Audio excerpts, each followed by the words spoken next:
Senate election का मार्का और सियासी जोड़ तोड़। कागजात नामजदगी जमा कराने का सिलसिला जारी। 100 उम्मीदवारों ने कागजात नामजदगी जमा करा दिए।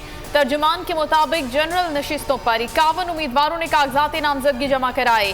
टेक्नोक्रेट और उलमा की नशिस्तों पर 18, खवातीन की मखसूस नशिस्तों पर 30, अक़लियतों की नशिस्तों पर 8 उम्मीदवारों ने कागजात नामजदगी जमा कराए।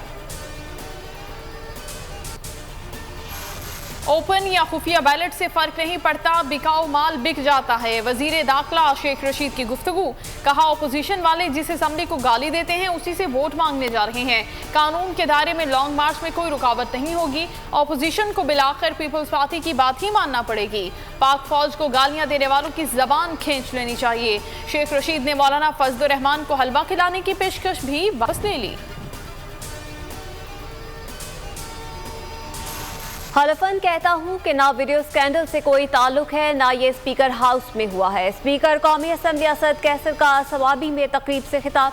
कहा, यह इस्लामाबाद के जिस घर में हुआ तमाम इदारों के पास इसकी रिपोर्ट और वीडियो मौजूद है। वोट बेचने वालों पर लानत भेजता हूं।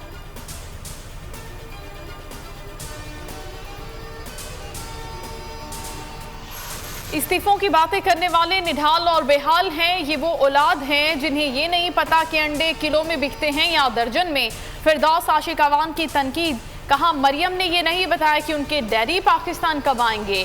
भाई बबलू और डबलू पाकिस्तान के शहरी होने से इंकारी हैं।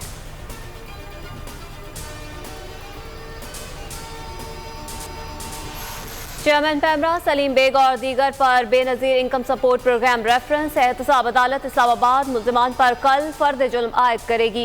एहतसाब अदालत नंबर 3 के जज असगर अली रेफरेंस की समाअत करेंगे। इस्लामाबाद में पैमरा हेडक्वार्टर से बाहर सहाफ़ियों का जबरदस्त मुजाहिरा।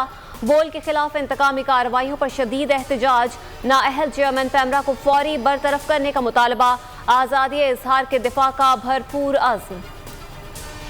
और चेयरमैन पैमरा सलीम बेग ने जाती अना में मातहत अफसरान को भी गैर कानूनी तौर पर बोल के खिलाफ इस्तेमाल करना शुरू कर दिया।